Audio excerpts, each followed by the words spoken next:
کا شعور نہیں ہے۔ کل گفتگو ہو رہی تھی حضرت امام حسین رضی اللہ عنہ کے پیارے بھانجے جناب اول محمد اللہ کی راہ میں جامع شہادت نوش فرما لیتے ہیں۔ آقا امام حسین رضی اللہ عنہ اور حضرت عباس علمدار رضی اللہ عنہ اپنے بھانجوں کی لاش مبارکہ خیمے میں لے کر کے آ رہے ہیں۔ جب لاشا خیمے میں آ رہا ہے تو خیمے میں ایک جو ہے خیمے میں ایک قیامت صغری برپا ہو جاتی ہے، لیکن آقا امام حسین رضی اللہ عنہ کے ہاتھوں سے صبر و رضا کا دامن نہیں چھوٹ رہا ہے، بلکہ آقا امام حسین رضی اللہ عنہ کی پیاری بہن زینب سلام اللہ علیہا اپنے بچوں کی شہادت پر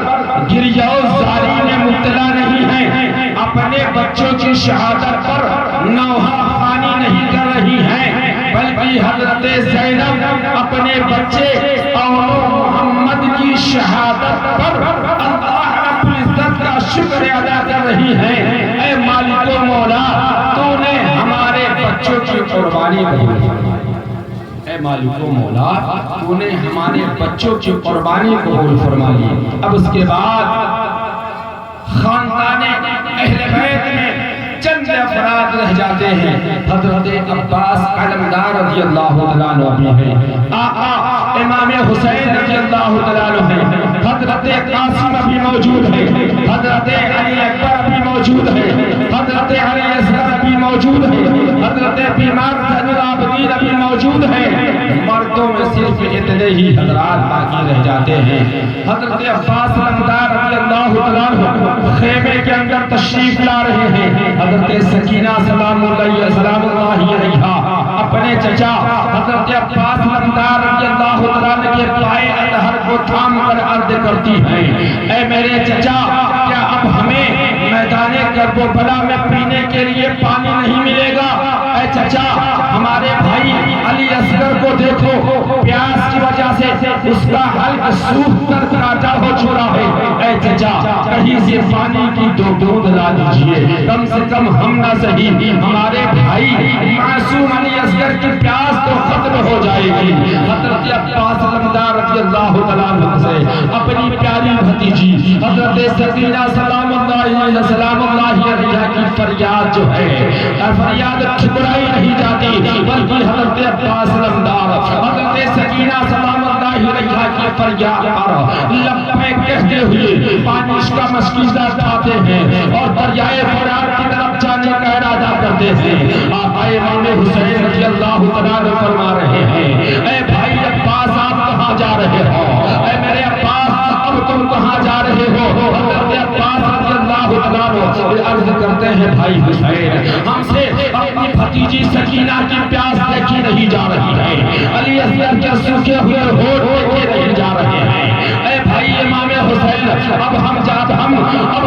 رہے ہیں، ہم نے پانی کا مشکیزہ اٹھایا ہے، ہم دریائے فرات سے جو ہے پانی لائیں گے، اپنی بھتیجی سکینہ کو پلائیں گے، اپنے بھتیجے علی اصغر کو پلائیں گے۔ آقا امام حسین رضی اللہ عنہ فرما رہے ہیں، اے بھائی عباس، تم جانتے ہو کہ میدان کربلا ہے، یہ ہماری امتحان گاہ ہے، اس میدان میں جو بھی جائے گا اپنا سر لے کر کے جائے گا، لیکن جب واپس آئے گا تو اپنا سر اللہ کی راہ میں قربان کر کے آئے گا۔ اے عباس، تم میرے اے عباس تم علمدار ہو، اگر تم چلے گئے تو تمہارے بعد اسلام کا علم کون اٹھائے گا؟ حضرت عباس علمدار رضی اللہ عنہ عرض کرتے ہیں، بھائی جان، اب ہماری وہ فوج ہی نہیں رہی جس کا میں علمدار تھا۔ اے بھائی حسین، ہمارے سارے ساتھی حوض کوثر پر کھڑے ہو کر ہمارا انتظار کر رہے ہیں۔ اے بھائی حسین، ہمیں پانی لانے کی اجازت دے دیجئے۔ بالآخر آقا امام حسین رضی اللہ عنہ اپنے بھائی حضرت عباس رضی اللہ عنہ میدان کربلا میں جانے کی اجازت دیتے ہیں۔ حضرت عباس علمدار رضی اللہ عنہ حوصلہ بڑا نرالا ہے۔ حضرت عباس علمدار رضی اللہ عنہ کا پانی کا مشکیزہ ہاتھ میں ہے۔ حضرت عباس جان رہے ہیں کہ دریائے فرات پر یزیدیوں کا پہرا لگا ہوا ہے، یزیدی سپاہی دریائے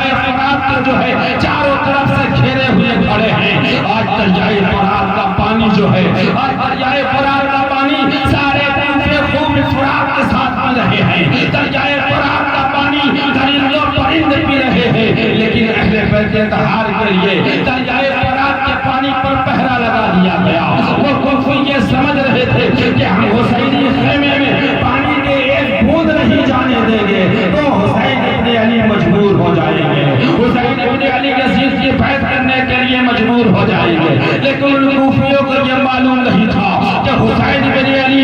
میدان کربلا میں جنگ کرنے کے لیے نہیں آئے ہیں، بلکہ میدان کربلا حضرت امام حسین رضی اللہ تعالیٰ کی امتحان کا ہے۔ امام حسین ہمارا امام میدان کربلا میں جنگ کرنے کے لیے نہیں بلکہ امتحان دینے کے لیے ہمارا امام میدان کربلا میں آ رہا ہے، ورنہ ہمارا امام وہ ہے کہ اگر ہمارا امام چاہتا تو میدان کربلا میں اگر ایر لگا دیتا، اگر ایڑی مار دیتا تو میدان کربلا کی تپتا ہوا صحرا،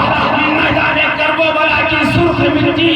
میدان کربلا کی زمین اپنا چھاتی چیز لیتی اور پانی کا چشمہ ابل پڑتا۔ لیکن آقا امام حسین رضی اللہ عنہ کو بخوبی کے معلوم ہے اللہ سے وعدہ کیا ہے مولا پیاس کی شدت ستائے گی، مولا بھوک کی شدت ستائے گی، اس کے باوجود بھی اسلام کی حقانیت کے لیے اپنے جانثاروں کو قربان کروں گا، اپنے محبین کو قربان کروں گا، اپنے ماننے والوں کو قربان کروں گا۔ اے مالک و مولا میدان کربلا میں مکہ مکرمہ سے اپنی مدینہ منورہ سے مکہ مکرمہ اور میدان مکہ مکرمہ سے میدان کربلا میں اپنی زندگی کی ساری کمائی لے کر کے آؤں گا، لیکن مولا اسلام کی حقانیت کے لیے اپنی زندگی کی ساری کمائی میری راہ میں میدان کربلا میں قربان کر دوں گا، لیکن اس اپنے ہاتھوں سے صبر و رضا کا دامن نہیں چھوڑنے دوں گا۔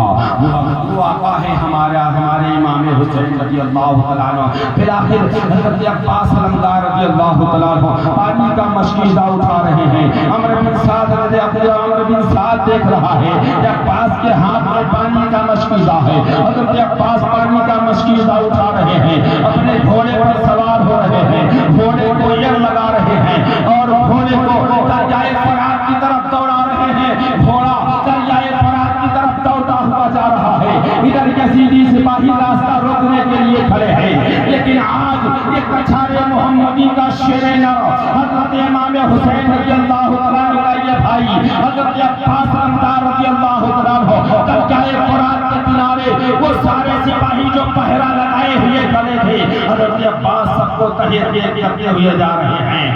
سب کو تحیت کرتے ہوئے جا رہے ہیں، سب کو جو ہے سب کا سر تن سے جدا کرتے ہوئے جا رہے ہیں حضرت عباس رضی اللہ عنہ۔ لیکن جو ہے آج یزیدی فوج کے اندر کوئی ایسا جمع مرد نہیں ہے، کوئی ایسا بہادر نہیں ہے جو حضرت عباس کا راستہ روک لے۔ بلاخر آن کی آن میں حضرت عباس رضی اللہ عنہ اپنے گھوڑے کے ساتھ دریائے فرات میں داخل ہو جاتے ہیں۔ دریائے فرات میں حضرت عباس علمدار پہنچ رہے ہیں، پانی کا مشکیزہ بھرا، اپنی پشت پر لادا حضرت عباس علمدار نے چاہا کہ دریائے فرات سے پانی پی لوں،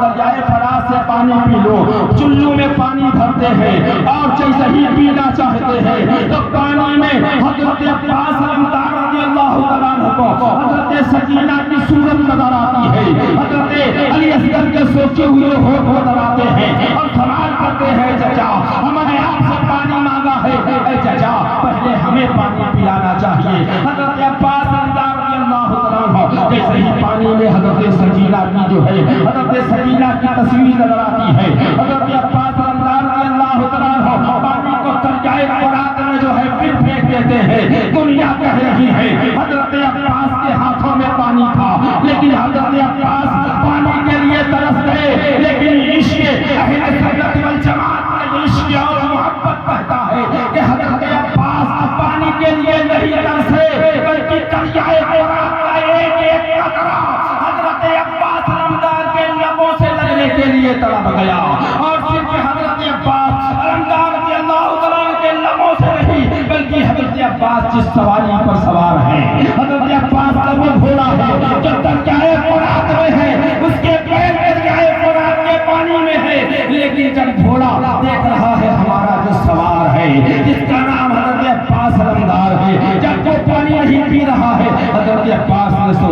کہ اپنے جانور کو بھی پانی پلا دو، لیکن قربان جاؤ گھوڑا بھی حضرت عباس نامدار کا ہے، گھوڑا بھی اہل بیت کا وفادار ہے، اہل بیت کا صدادر ہے، گھوڑا بھی جانتا ہے جب تک سکینہ نہیں پانی پیے گی میں بھی نہیں پیوں گا، جب تک علی اصغر پانی نہیں پییں گے تب تک میں بھی نہیں پانی پیوں گا۔ گھوڑے کو حضرت عباس نامدار اشارہ کرتے ہیں پانی کے لیے، لیکن گھوڑا ہے دریائے فرات میں لگاتا ہے، جیسے ہی گھوڑے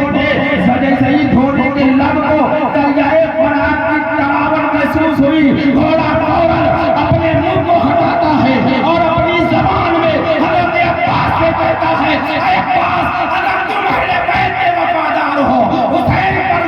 کے اگر تم سچے وفادار ہو، اگر تم نے پانی کو ٹھکرا دیا ہے تو میں بھی تمہارا ساتھی ہوں، میں بھی دریائے فرات کے پانی کو لات مارتا ہوں، اور گھوڑا بھی جو ہے دریائے فرات سے اپنے منہ کو ہٹا لیتا ہے۔ بلاخر ادھر جب عمرو بن سعد نے دیکھا کہ حضرت عباس نامدار رضی اللہ تعالیٰ عنہ پانی کا مشکیزہ بھر چکے ہیں اور پانی کا مشکیزہ اٹھائے ہوئے اپنے کندھے پر حسین خیمے کی طرف چلنے کا ارادہ فرما رہے ہیں، عمرو بن سعد چلا اٹھتا ہے اور کہتا ہے یزیدیو جانتے ہو یہ عباس ہے، عباس اگر یہ